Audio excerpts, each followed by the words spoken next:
On this episode of the Career Musician Podcast, we have Latin urban pop artist, singer-songwriter, born in Costa Rica and raised here in LA, JP Castillo, who started his musical journey in church, and after attending Fullerton College, his musical roots began to take hold. Since then, he has toured with the Jacksons, Frankie J, and became the percussionist for Jennifer Lopez, and ended up as an opening act on the J.Lo tour. You may have also heard him as a featured singer in the Dancing with the Stars band. With more than 3 million views on YouTube and over 150,000 followers on Instagram, it may not be long before we see JP Castillo headlining his own tour. Right here on the Career Musician Podcast, you can hear JP's story from the man himself. JP Castillo.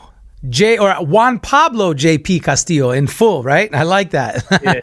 Welcome to the Career Musician Podcast, my friend. So glad to have you. Thank you, bro. I appreciate you having me. I'm happy to be here with you guys, man, and it's cool that you're still pushing this platform forward. Yes, absolutely. In fact, over what was it, Eric? Last year, over the New Year's Eve, we reached 100 episodes. So super stoked about that. And my team, Eric G and Lola and Charlie, they interviewed me. So that was fun. Yeah. I saw of those episodes were this year. Wow. 60 of those episodes were this year. Yeah. 60 of them this year. Yeah. Congrats. Thank you, man. So you were saying you saw a little bit of that? I did. I saw a clip of that on your Instagram. Very cool, man. And okay, so let's give a little history. You and I met recently before the second COVID shutdown at a studio here in Burbank, or North Hollywood, really, working with Kevin Flournoy, our mutual friend, Kevin Flournoy. But then, funny as it is, you came to my studio a couple years ago one night to work with somebody else when I wasn't here. Yeah. Right? Yeah. So let's start there. How did this all unravel? I love how we ran into each other twice by happenstance. That's perfect.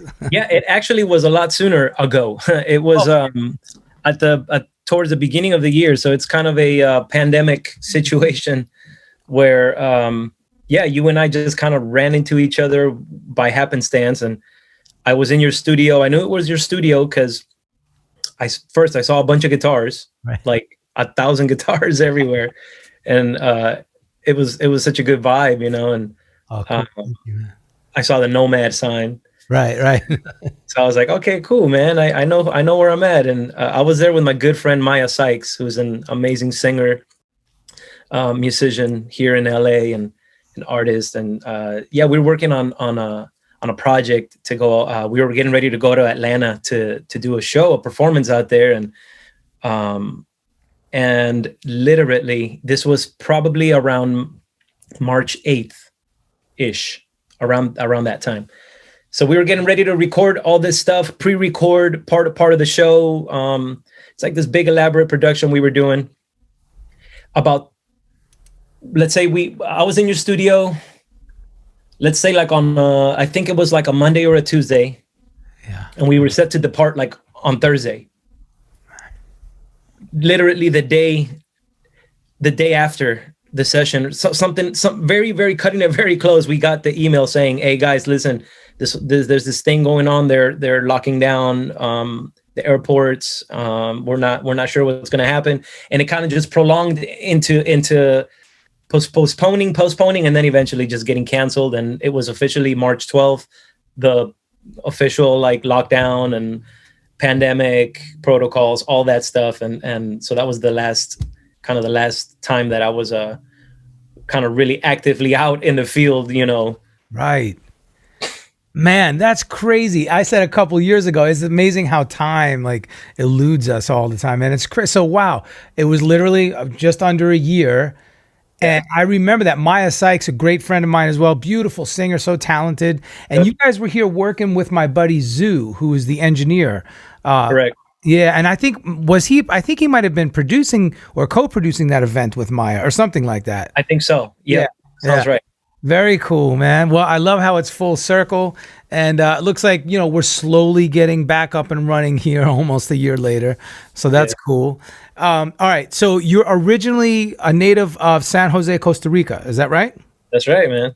All right. So I always like to ask people how they got started in music. How did the music bug bite you? I come from a family of musicians. My parents, they met at a young age out in Costa Rica in the music scene, in the performing with different bands out there. It's a very small country, so everybody kind of knows each other and stuff. And my dad grew up in a household where my grandpa was in the Costa Rican National Symphony as a violinist. And so my dad grew up playing drums and kind of studying drums. And his brother, my uncle, a violinist, he went on to become the concertmaster of the symphony, the Costa Rican Symphony. And on my mom's side, it's kind of like completely opposite. She was from a rural area of the country, and she was just the only musician out of the family. No one else really even has like an inclination towards music or music ability. She's just one of those like God gifted, her with that ability. And she always had a passion for it. And she's an amazing singer. Her name is Ileana. And her and my dad came out to the United States when I was about 5 years old. Right. And they pursued music, and it was just always in the family. It was always in the house, rehearsals, and they had their own band. My mom had her own band. Eventually my parents split up, and my mom was doing her own thing. My dad was doing their own thing, always in music. My dad very involved in church and in everything music related. He had his own studio, and it was just nonstop, with being immersed in music and with a lot of different influences from the classical stuff. And my mom on the Latin salsa tropical side, she performed a lot with Celia Cruz and Tito Puente, and did a lot of stuff here in LA in the salsa scene. A lot of big acts and touring and stuff like that. And my dad was more on the jazz side. And man, I had all kinds of different, like a hodgepodge of stuff, of music. And so for me, it was very natural, just, course to take. I was very, very athletic growing up. I loved playing soccer. That was like my main sport, and basketball. But, I was like, a 5'5", 13-year-old, 100 pounds or something like that. So it was a bit challenging, but I loved playing sports. And I kind of wanted to rebel against the family and go into the sports, you know what I mean? And, right. And kind of not do the obvious thing. I felt like everybody was expecting me to just fall into the music cycle, and eventually I just fell in love with it, man. And I was in high school band and high school choir, and I started out mostly playing percussion, drums and percussion. Okay. All right. Because it's so funny, because I was introduced to you, I think, as a singer that night here at the studio briefly. I was just in and out. Yeah. But then when I did the session with you not too long ago with Kevin Flournoy, he was telling me that you're a percussionist. And I'm like, oh, I thought you were singing. And then I was like, oh, wait, shit. So it's multi-talented. I love that. Yeah. But I also want to break down some Latin stuff here. So Eric G is Latino. I'm Latino. His roots are Mexican. My roots are Cuban. And we all have a deep, deep affinity for anything Latin, right? That's right. Just the culture, but especially the tropical Latin. Because like you said, I am Mexican, but I actually didn't grow up listening to Mexican music. I grew up listening to Cuban music. I grew up listening to timba. Grew up listening to trio and just anything that came from Cuba or Puerto Rico. Actually, I didn't do much listening of Mexican music when I was a kid. So that's the question that I want to ask JP and yourself, Eric. What I find so interesting, again, not don't take this the wrong way, not trying to sound arrogant, but it seems like, Cuba music was the epicenter of that whole, salsa, like you said, timba, tumbao, that whole movement, and Puerto Rico.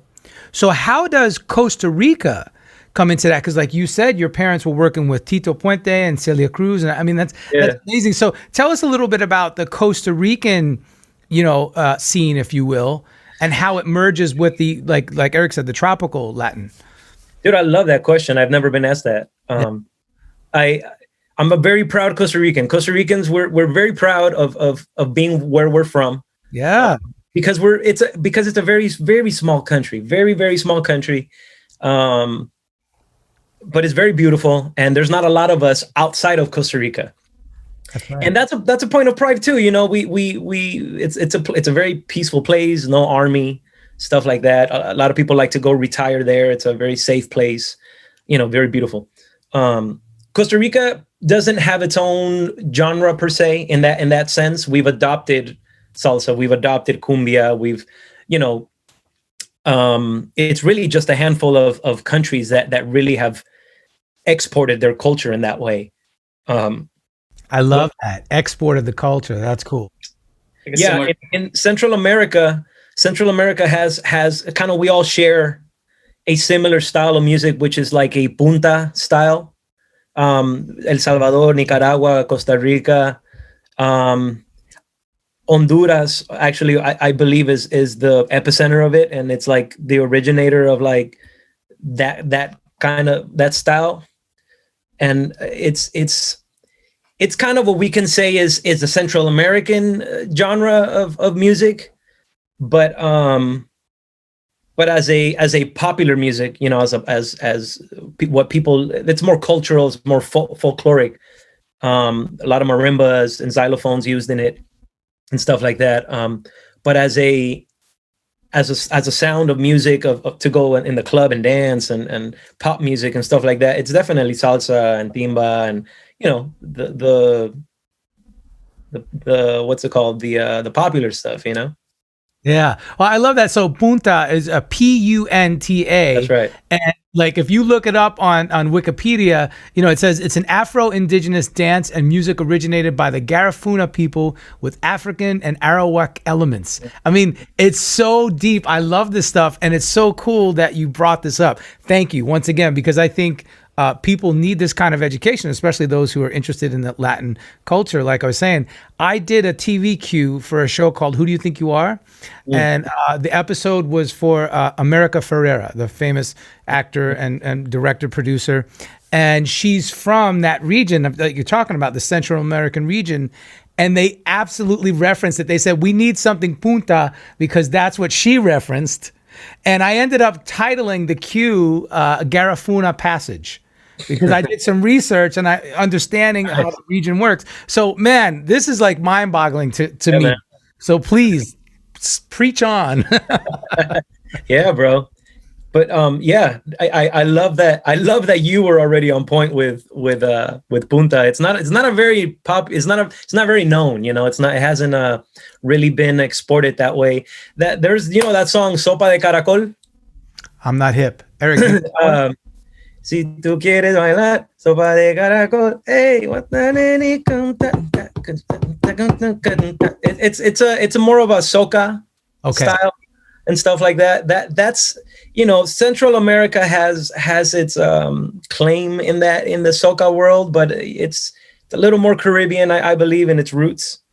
But yeah, man, like all this stuff, I grew up immersed in it, not really studying it, just or like just living it, like being surrounded by it.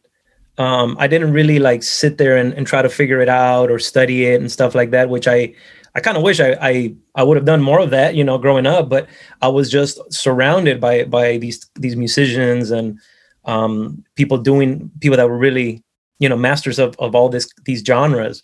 Right. So as a young kid being taken out of Costa Rica and plugged into LA, urban LA, from one day to the next, I immediately was introduced to R&B and hip hop and pop music and American pop music, and the movements that were going on at the time here. So I just got this whole other side of me that's more on the singer side, and then the producer side of me, the songwriter side of me, that I love R&B. I love, hip, like urban music, hip hop, and just the what we call pop music, American pop music, and I just have this whole other side of me that I think when I write, when I produce, I'm able to tap into these elements that I believe are both very genuine to me, because I grew up in kind of like in a split world of these two things, you know. I love that. I love that. Man, Eric and I are working on a project now that we're going to tap you. We're going to bring you in, bro. We got to figure something out. We're going to do a collab. Eric and I are always figuring out how to rope our guests in. It's funny. You're talking about, your influences in that way. And it's like, Nomad and I are the same breed. Like, it's essentially Black American music and Latin music are specialties. It seems like that's what like yours is too. Right. It's like two different ends of the spectrum. But when, there's only, a handful of LA musicians that I know of that are doing that. Latin and R&B. Yeah. And it's interesting that you don't find people who are masters of both that often. Yes. Right. I do know a few, and it's I just love it. And what's awesome to me too is that both of those worlds are rooted in Africa. That's right. If it didn't come from there, we wouldn't have it at all, So it's amazing. I love how it all comes back together. Truly amazing. So, okay, what a great inspiration to get started and to be immersed in. How did you cut your teeth in the pro scene? How did you start gigging? Did you start off as a drummer, percussionist, or a singer, or it kind of happened all at the same time? I started off as a drummer. I loved playing drums since I was a kid, and it was direct influence from my dad, who's a great drummer. And in church, we came to a situation where we were in need of percussion. We needed percussion. Mm-hmm. And since my dad was already on drums, he was better than me, so I wasn't going to take his seat. So I was like promoted, demoted, I don't know what you call it, to percussion. But it was actually one of the best things that ever happened to me, because it kind of introduced me to percussion. I wasn't seeking it out. I wasn't actively trying to find that. And I found myself in a place where it was like, hey, why don't you give this a try? And I started really falling in love with it. And I developed that passion for playing percussion, for being the person that brings the color and creating. It's a very creative instrument where you create pocket, and you create rhythm and elements that kind of bring the music to like another level, or another vibe. So percussion was my first thing as a young kid and into my teenage years. And eventually I did a special performance at church for like Mother's Day. And I sang, and it was something that I did just as I did not take it seriously at all. I without even really realizing it, I loved singing, but I didn't think of it like that.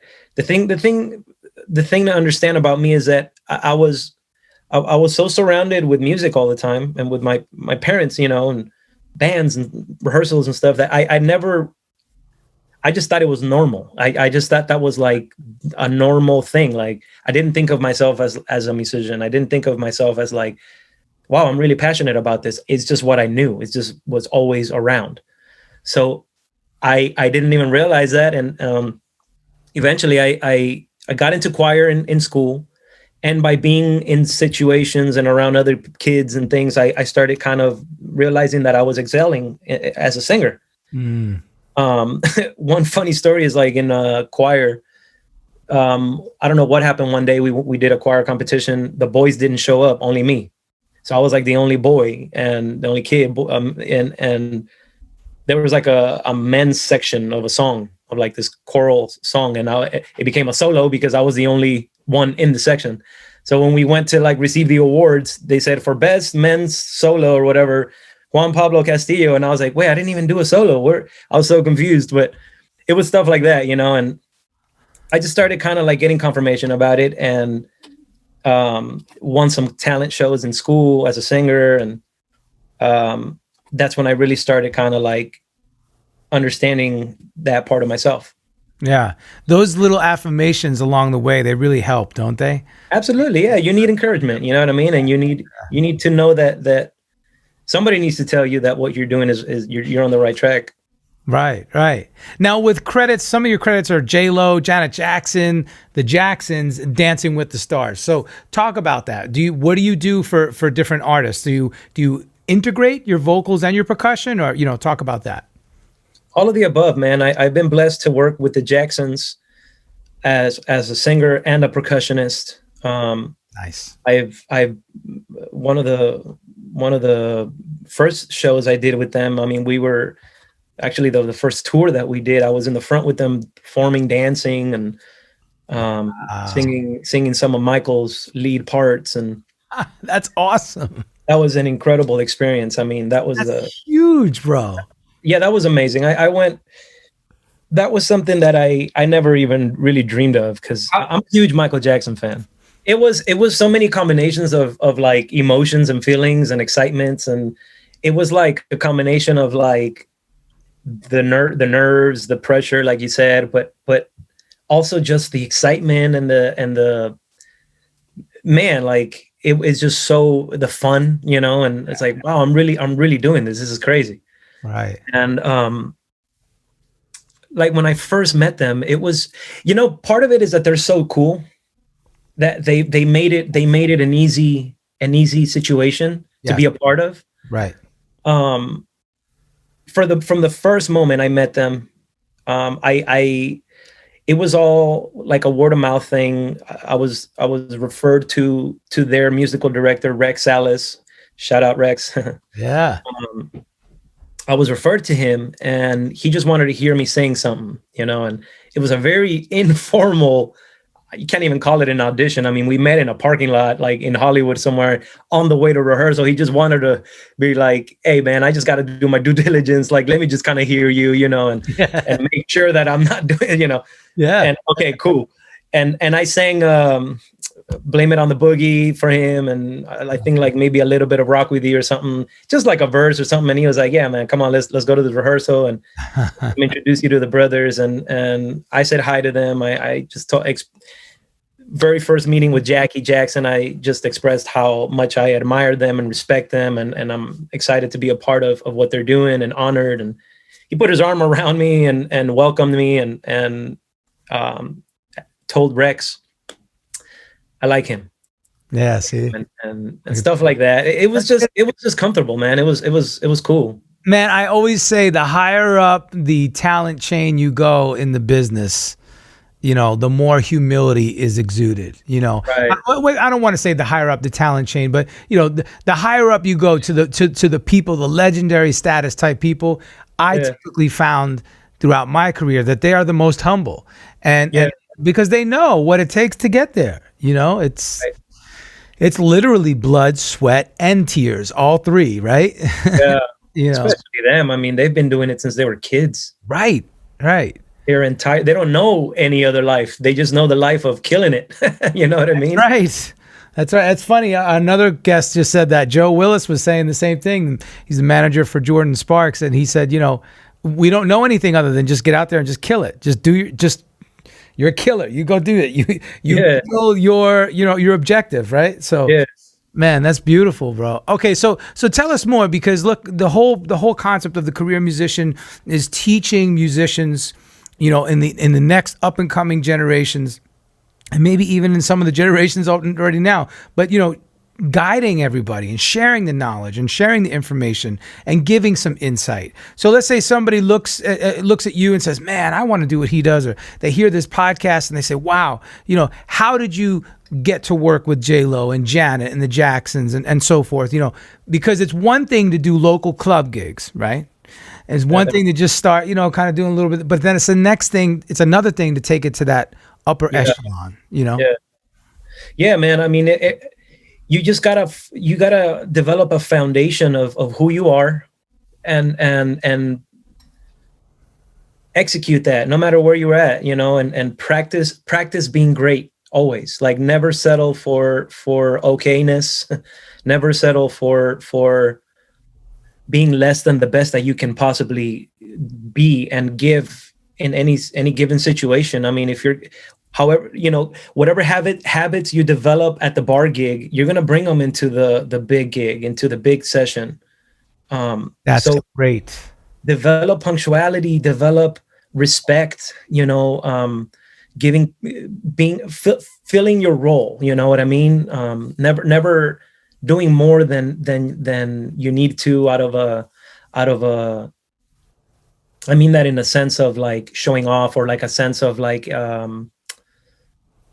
what's the word, like to like an insecurity, you know what I mean? Because then that's you're then you'll be stepping on someone's toes, you know what I mean? Just kind of like be the best you, and no matter where you're at. I was like you said, I got to work with Janet Jackson in the studio, and I was producing her vocals and coaching her on how to say certain words and doing. And it was mind blowing for me. I mean, I'm in this situation and I'm like, what the heck? You know what I mean? Like I'm working with a legend, and I've had so much practice working with all kinds of people up to that point, that treating and if you treat people right, learn how to talk to people, learn how to communicate, and just be humble, be excellent, and in every situation. Then when you get to that point, it's like muscle memory. You can go back to the things you've been practicing in your character and in your skills, so that you don't freeze in that moment. Same thing happened like Eric, like when you asked me how was the pressure of it and all that. The pressure kind of falls off because you've worked and you've prepared for that moment. You kind of just, whatever you were doing at the bar gig, you're just going to go do it there. So it's Kobe Bryant practicing a gazillion jump shots. It's Michael Jordan being the first one there, the last one to leave in practice, so that then when the big moment comes, you're just repeating that. And the pressure and all that is kind of not really a factor. You know what I mean? That's right. Operating in the gifts that you were given. And like you said, having confidence, but being the best version of yourself. Yeah. I always say too, there's a fine line between arrogance and confidence, right? And you referenced that, go to the gig and kick ass, but don't be an asshole.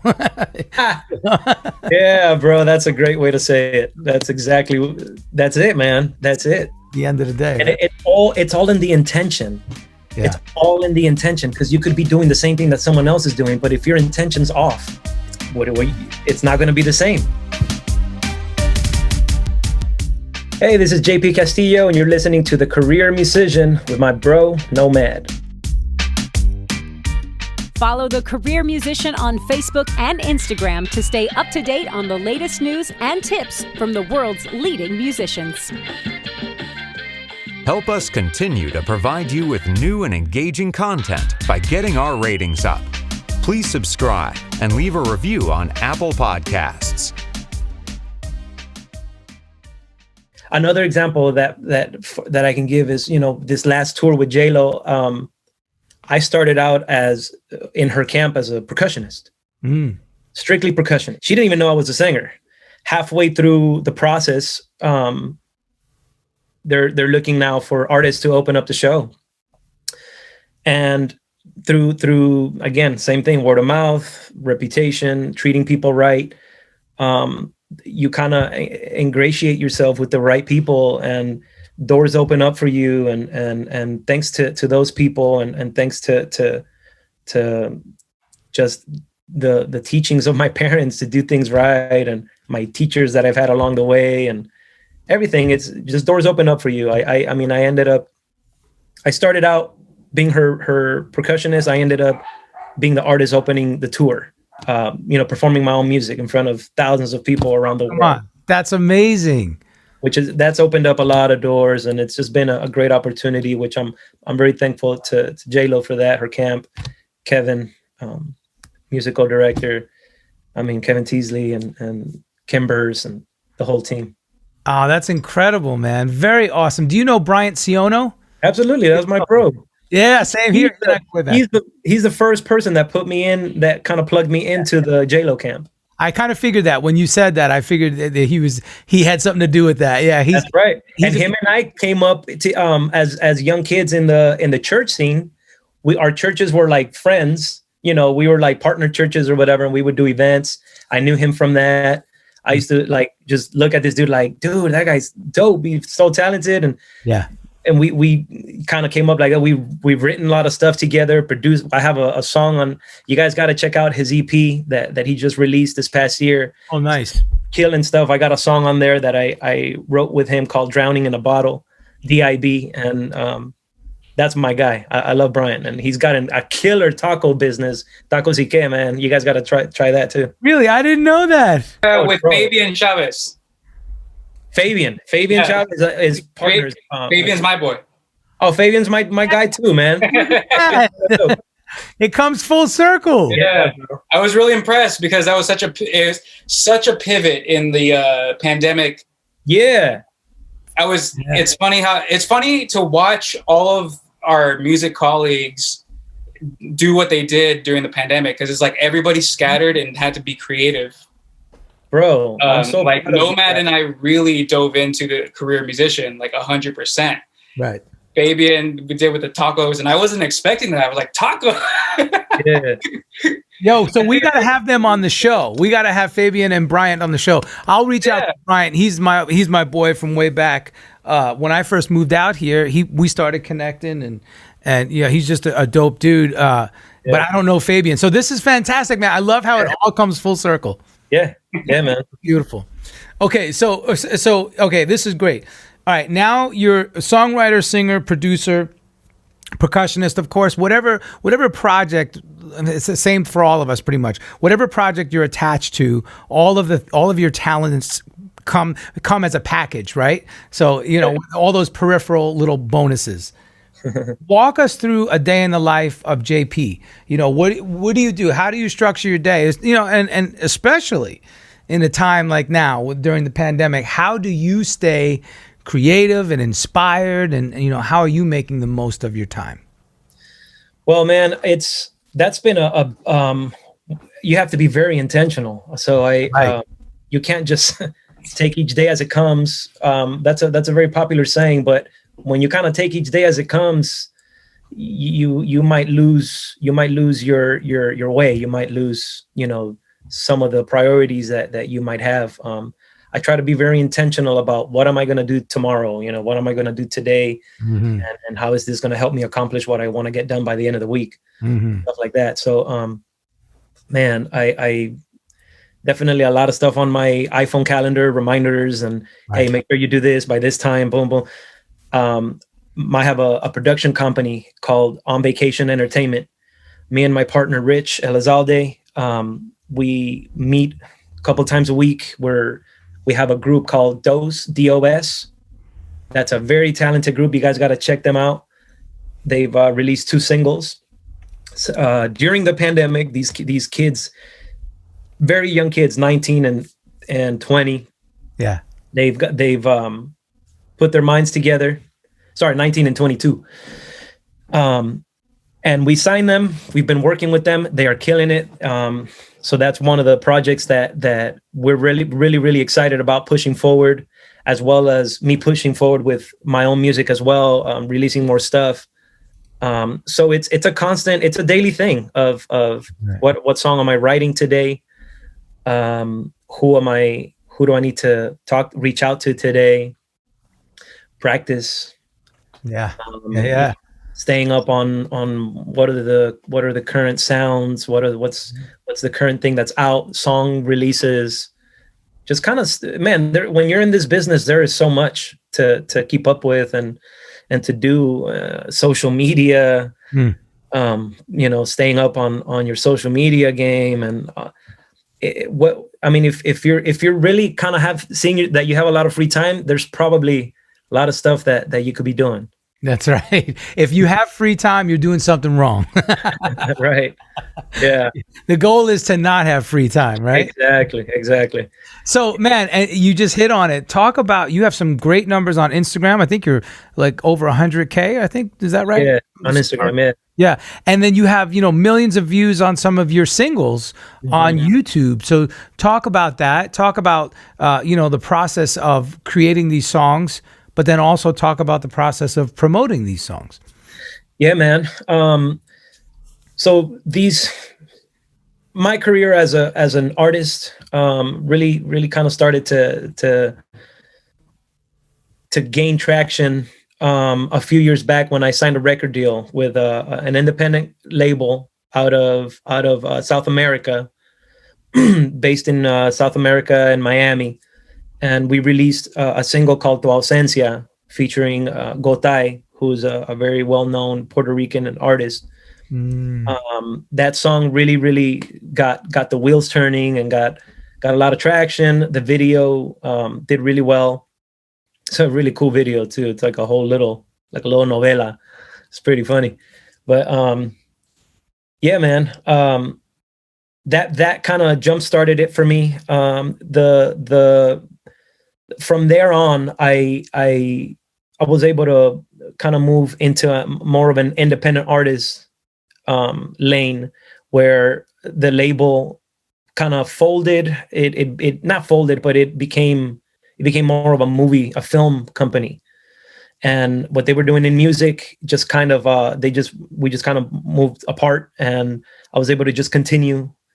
And I've released 3 songs since, and again I've had really good kind of reception with them, and I've gotten to promote them in Costa Rica and Colombia and different countries, and just it's all been just hard work and on social media promotion and collaborations, and gotten to work with some really amazing people on this stuff. And I'm just and this is the music that's eventually opened up these doors to open up for J.Lo, and to keep putting myself out there and sharing my music with people. And I'm looking forward to putting more music together and releasing fresh stuff in more of a direction of my evolution of where I'm going as an artist now, which is kind of touching a lot more, not a little more, a lot more on some of the earlier influences and the things that we were talking about.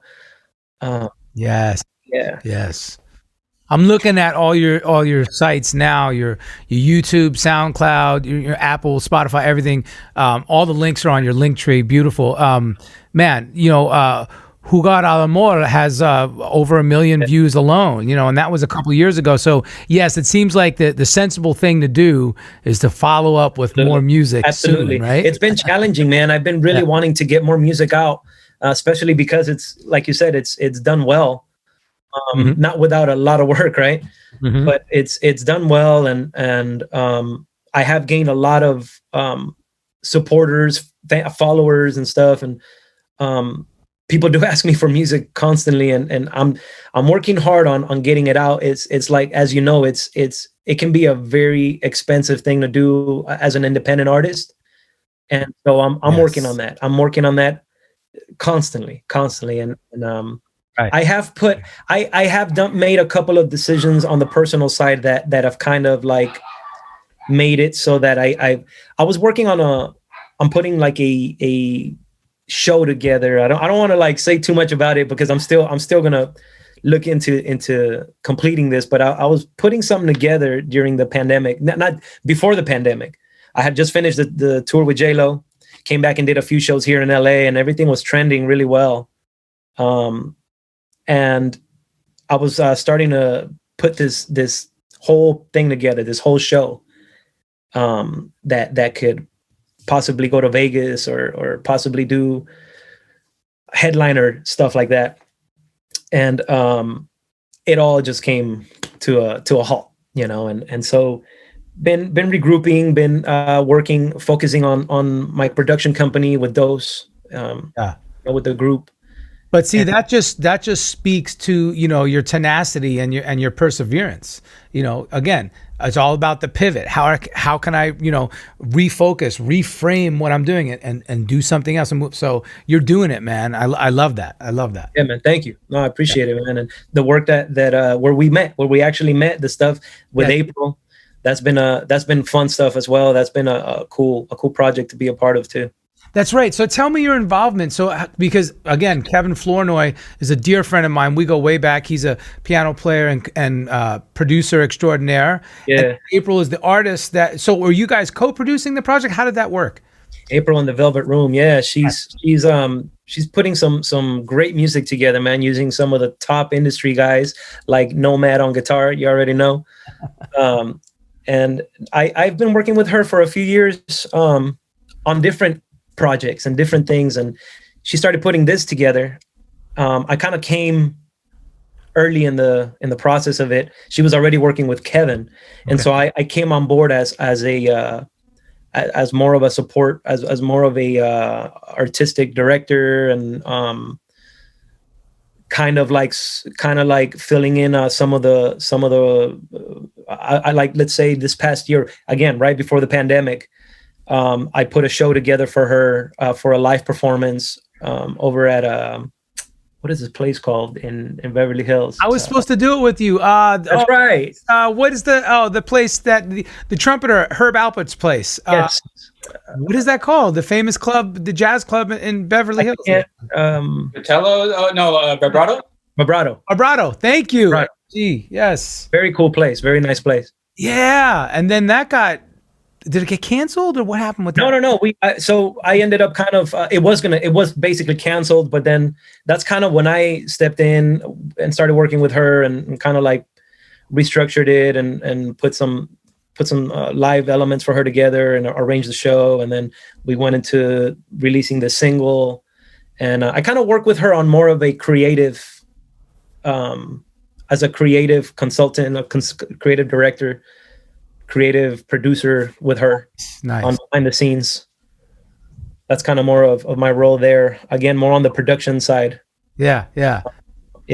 Well, anyway, man, the stuff that you guys are putting out, the producing for her, absolutely amazing. Like totally sophisticated. Yeah. And like you said, real tasteful stuff. So, okay. Feeling that. Yeah, man. You told us about everything you have on the horizon, everything you're working on. And look, you've been doing great at the pivot, as we're talking about. I love asking people this question. How do you define success? Oh man, I love answering that question, because I hate to see people who are chasing something and they can never seem to get it, no matter what. I define success as being content with being happy with who you are in any given moment. And I changed the word from content to happy, because it's not about, you're never satisfied. You're never in a place of saying like, okay, I'm not hungry for it anymore. I'm cool right here. You're always trying to be better. You're always trying to be better than you were yesterday. But it doesn't define how you feel about yourself. It doesn't define. That's right. Whether, if I put out music and it doesn't do as well as my last single, and it kind of flops, am I now a failure? Hell no. The answer is no. That's right. The answer is, well, did I work hard on it? Was I passionate about it? Did I learn things along the way by doing that? Am I continuing to be a fruitful, productive human being? To me, that's success. Success is spending your time in a way that's productive and fruitful, that you enjoy. That's success. That's right. Man, I love that, bro. Good stuff. Okay. And to follow it up, words of wisdom for somebody, like I said, trying to get into the biz, looking at you saying, wow, he's accomplished so much. I want to do that someday. What do you tell that person? Don't take shortcuts. Work really hard and believe it. Believe it. Those are the main three things that I would tell somebody. Just believe it. Don't try to take shortcuts. Do the hard work. I love it. I mean, that's so perfect. 3 bullet points right there. And you have to believe in yourself, right? That's something that can be difficult. I've struggled with it. I know, I'm sure out of 7.5 billion people on the planet, we've all had our share with, you have to be able to envision yourself achieving that goal or dream that you have, right? Yes. You can't wait for somebody to believe in you. No. You got to believe in yourself. Nobody's gonna believe in you if you don't believe in you. You gotta. People come along, and people will come along. People will jump on board on the bandwagon of your success. That once it's going, nobody's gonna get it going for you. That's right. You gotta be the jump starter of your own dream. It's so true, man. You got to get the car moving first before they jump in. Exactly. Yeah. I love that, man. Dude, okay. So to wrap it up, we're going to do some rapid fire. You good with that? All right, let's do it. All right, Eric G, you going to put us on the timer? Yeah. Try to answer as many as you can in 1 minute. Yeah, here we go. Let me make sure I got my ducks in a row. It looks like JP is going to blast through this, man. So I better have like all of my questions ready to go. Let me switch my hat backwards. All right, I'm ready. Oh, there you go. Shrug the shoulders a little bit. Get ready. Loosen up the neck. Here we go. All right. Count me in, Eric. Right. In 3, 2, 1. Name 3 tour essentials. Plenty underwear. Comfortable clothes, laptop. Hidden talents. Juggling, beatboxing, cooking. Dude, I've never heard juggling. That's amazing. Last concert you attended. J.Lo. Drink of choice. Beer. Your friends would say you are. Driven. Song or band that changed your life. Bad. Michael Jackson. Favorite decade of music. 80s. Musical guilty pleasure. Jeez, I suck at this right now. Pass. Pass. All right. What entertains you? What? What entertains you? Movies. Dream collab. Oof. Almost. So many. We're going to let you answer anyway. Okay, last one. Here we go. This is the most important one. You ready? All right. What would you do if you weren't a career musician? An athlete or a chef? There you go. You did say you have an affinity for sports. That's right. Yeah. Yeah.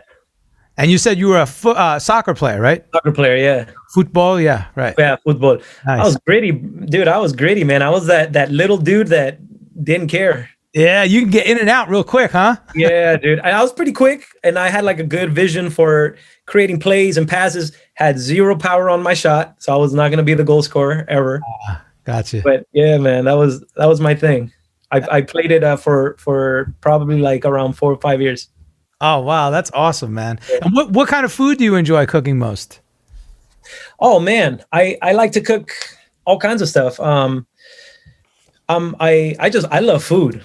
Yeah. I love good quality food. I'm a foodie. So that's where me and my boy Brian, that's where we click on we put each other on some like good restaurants and stuff like that. But I make a killing, like any kind of a chicken dish. That's me right there.